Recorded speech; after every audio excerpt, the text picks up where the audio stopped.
Boa noite. Imagens divulgadas hoje pela polícia mostram assaltantes invadindo empresa de ônibus em Olinda. O Ministério Público assinou um acordo com os clubes de futebol para investir mais na segurança dos estádios. Uma escola de Orobó é primeiro lugar no Índice de Desenvolvimento da Educação Básica de Pernambuco. E tem também os números da nova pesquisa do Datafolha com as intenções de voto para prefeito do Recife. O NTV está no ar.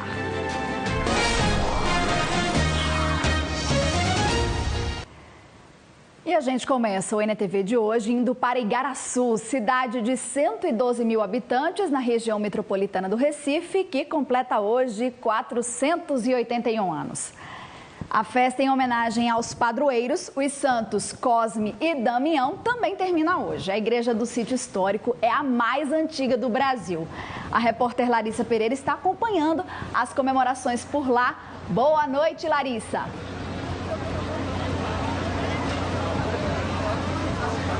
Oi, Vanessa, boa noite para você, boa noite a todos. Nós estamos bem em frente à igreja que tem o nome dos santos Cosme e Damião. A igreja é essa aqui. Agora há pouco, o arcebispo de Olinda e Recife, Dom Fernando Saburido, fez aqui, bem em frente à igreja, uma bênção final. Essa bênção encerrou oficialmente a programação religiosa da festa. E antes de chegarem aqui, os fiéis seguiram as imagens dos santos Cosme e Damião por várias ruas da cidade de Igaraçu. Daqui a pouco começam os shows que vão acontecer bem atrás dessas tendas aqui no palco montado ao ar livre.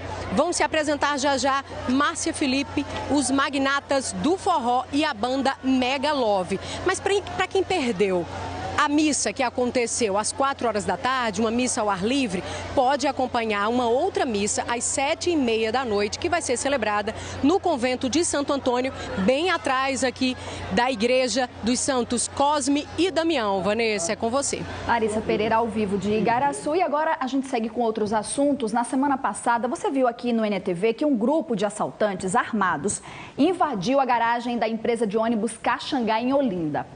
Hoje, a polícia divulgou imagens da ação dos bandidos. O assalto aconteceu na madrugada do último dia 19. De acordo com o delegado, 3 carros aproveitaram a entrada dos ônibus para ter acesso à garagem. Os bandidos encapuzados bateram com uma marreta na janela da guarita. Depois, um deles aparece com o rosto descoberto. Dentro, o vigilante, assustado, se baixou e apagou a luz. A janela foi quebrada. O vigilante abriu a porta e foi rendido. A arma dele foi roubada. Por outra câmera, dá para ver 4 bandidos com uma escada entrando na sala onde fica o cofre. Eles acertaram a câmera de segurança. A polícia disse que nada foi roubado do cofre. Iam arrombar o cofre, certo? Mas não trouxeram equipamentos porque a informação privilegiada que eles receberam não bateu com a realidade. É um grupo organizado, né? Tinha 3 carros, certo? Armados, certo? Trouxeram marretas para quebrar vidro reforçado, escada, porque a informação provavelmente que ele tinha, que eles tentaram e disseram aos motoristas que estavam lá que seria mais fácil o acesso à tesouraria, ao cofre por cima, o que não aconteceu. Bandidos tentaram arrombar o cofre de uma loja em Olinda e provocaram um incêndio. O primeiro andar da loja de móveis e eletrodomésticos foi completamente destruído. A parede lateral da loja foi danificada e ameaça cair sobre este prédio residencial. Teve parte da área interditada. O incêndio teria sido provocado por bandidos que tentaram arrombar o cofre da loja com um maçarico. As faíscas do equipamento teriam iniciado as chamas. Os bandidos entraram por este corredor de um prédio abandonado ao lado da loja. O alarme disparou e a segurança foi acionada. O material apreendido foi levado para a central de flagrantes. Depois do intervalo, os números da nova pesquisa do Datafolha com as intenções de voto para prefeito do Recife. O NTV volta em instantes.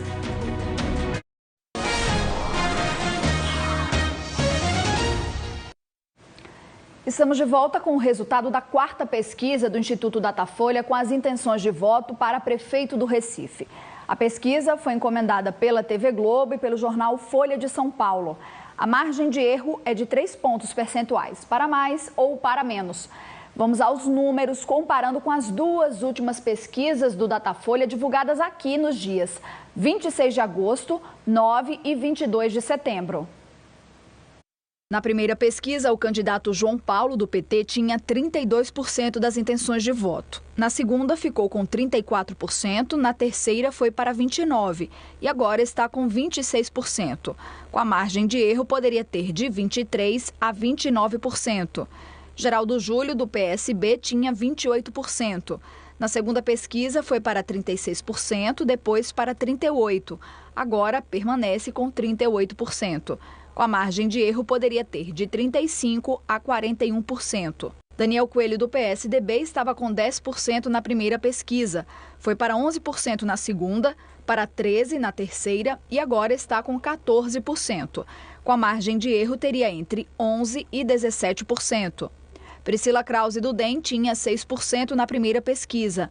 Na segunda, ficou com 2%. Na terceira, com 3%. Agora está com 4%.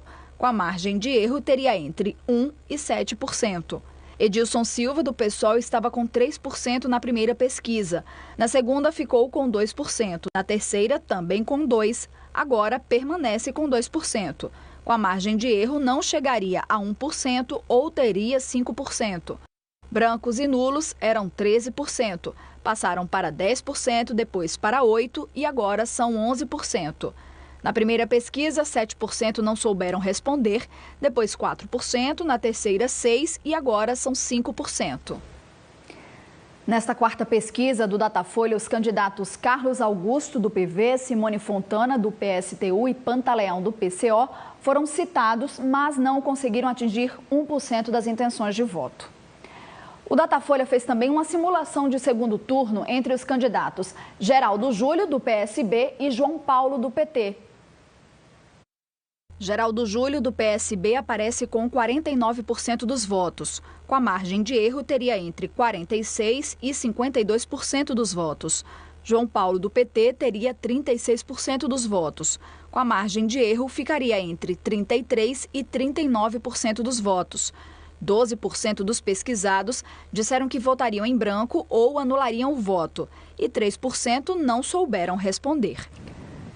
O Datafolha mediu o índice de rejeição, perguntando aos entrevistados em qual candidato eles não votariam de jeito nenhum. A margem de erro também é de 3 pontos percentuais, para mais ou para menos. Vamos aos números.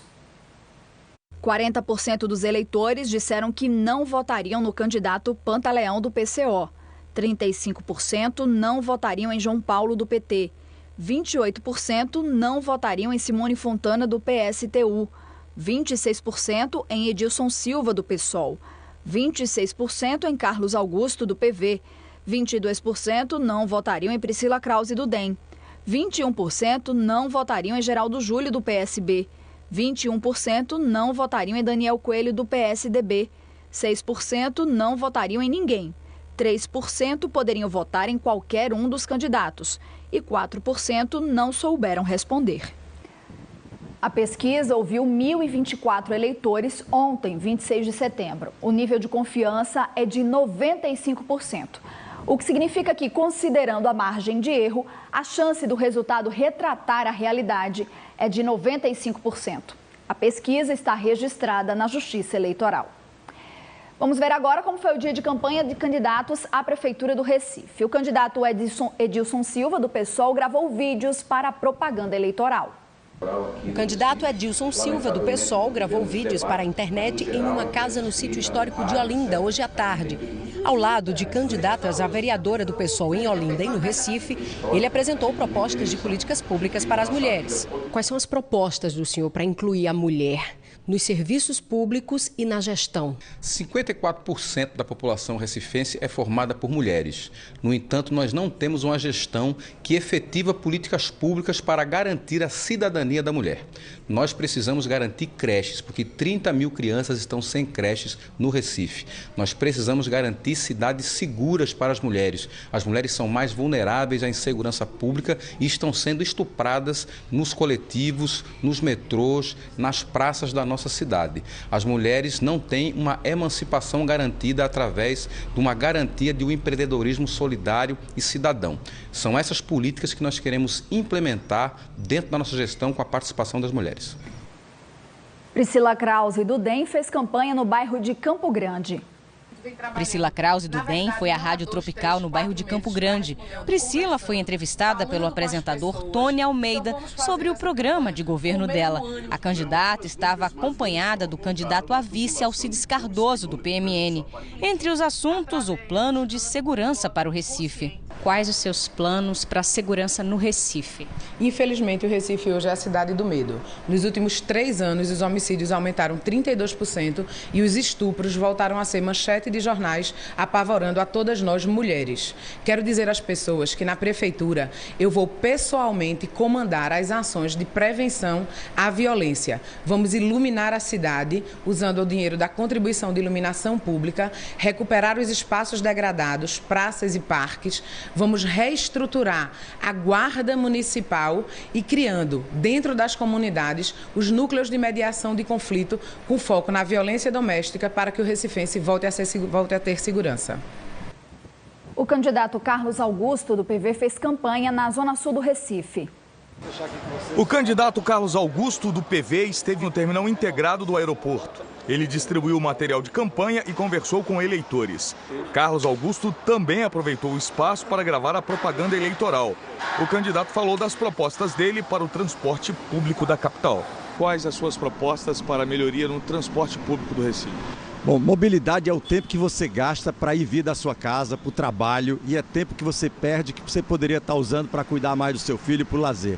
Numa gestão verde, numa gestão de Carlos Augusto, nós vamos investir fortemente no transporte público de qualidade.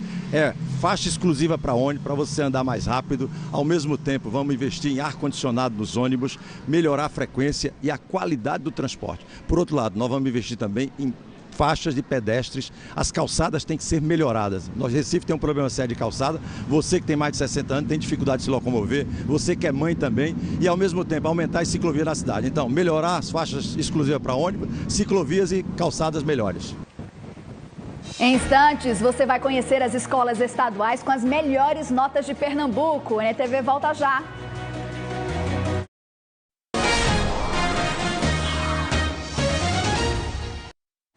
Representantes do Ministério Público se reuniram hoje com diretores do Esporte e do Santa Cruz. Os promotores de justiça querem que os clubes de futebol invistam mais na segurança dos estádios.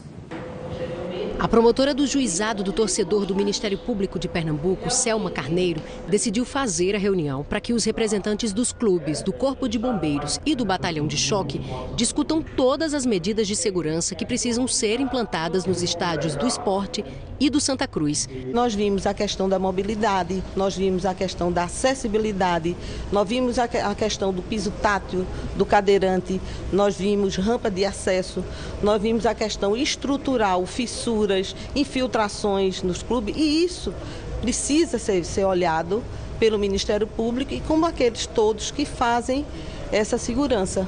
As mudanças estruturais discutidas na reunião, elas têm que ser feitas no prazo máximo de 2 anos, sob pena de multa diária de R$2.000. Elas garantem aumentar a capacidade de público dos 2 estádios. Cada clube assinou um TAC, termo de ajustamento de conduta diferente, com as medidas de segurança que precisam ser adotadas nos estádios dos 2 times. Esse prazo que foi dado é adequado à nossa possibilidade financeira e às questões técnicas, né, de engenharia. Todo esse documento assinado hoje é um belo pacto para permitir, como já está permitindo, que o público vá ao estádio, tenha mais comodidade, que a torcida do Santa Cruz possa receber o visitante com um novo acesso, e também em todas as demais áreas do estádio nós estamos fazendo modificações que vão requalificar o estádio do Arruda. Uma escola de Orobó, no Agreste, foi eleita como a melhor escola de ensino médio do estado. O anúncio foi feito durante a divulgação do IDEP, que é o Índice de Desenvolvimento da Educação Básica de Pernambuco. Mais de 4.000 escolas municipais e estaduais foram avaliadas. O resultado foi comemorado. A média do IDEP passou de 3,75 para 3,90. Foi um caminho muito importante, a continuidade do trabalho acontecendo nos últimos anos, estabelecer uma estratégia e agora é se manter firme, né? Tem um conjunto grande de investimentos, tem muito trabalho ainda para ser feito, né? Mas eu acho que Pernambuco está no caminho certo, inclusive servindo de modelo para outros estados do Brasil. Também foi divulgado o ranking das melhores escolas de ensino médio do estado. Entre as 3 melhores, nenhuma é da região metropolitana do Recife. Em terceiro lugar, ficou a Escola Professor Antônio Pedro de Aguiar, de Orobó, no Agreste. Em segundo, a Escola Dario Gomes de Lima, de Flores, no Sertão. E a melhor escola de ensino médio do estado foi a Abílio de Souza Barbosa, de Orobó, também no Agreste. Para o orgulho da diretora. O trabalho que a gente teve para a gente chegar onde a gente chegou foi uma preparação de 3 anos. Um trabalho que a gente faz interdisciplinar, ou seja, envolvendo todas as disciplinas e a equipe. A equipe que a gente tem de confiança, o relacionamento interpessoal, que é um ponto forte, é um foco que eu mesma tenho muito orgulho de dizer. E os estudantes também, que são assim muito próximos da gente. O governo do estado gostou do resultado da avaliação e disse que pretende investir mais na educação de Pernambuco. O desafio está no orçamento, continuar avançando mesmo em tempos de pouco dinheiro no caixa. Estamos no caminho certo, mas sabendo e tendo o pé no chão que temos muito que fazer ainda para melhorar a educação do nosso estado. E nós fomos até Orobó acompanhar a comemoração dos alunos e professores da escola que tiveram as melhores notas. A galera estava na maior animação e olhe que ainda não tinha saído o resultado. A notícia tão esperada chegou por mensagem no celular. E o grito de comemoração foi ainda maior, com música e tudo.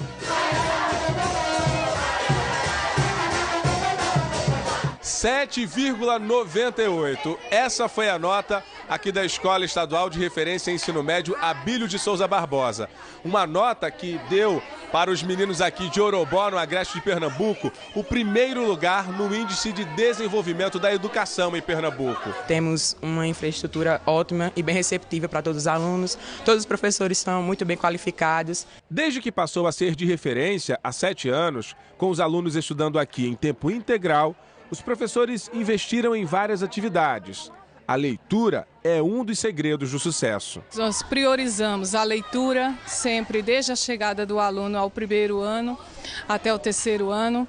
Contamos com a biblioteca, com os livros aqui oferecidos. Nós defendemos a ideologia de que para quem lê, escreve bem.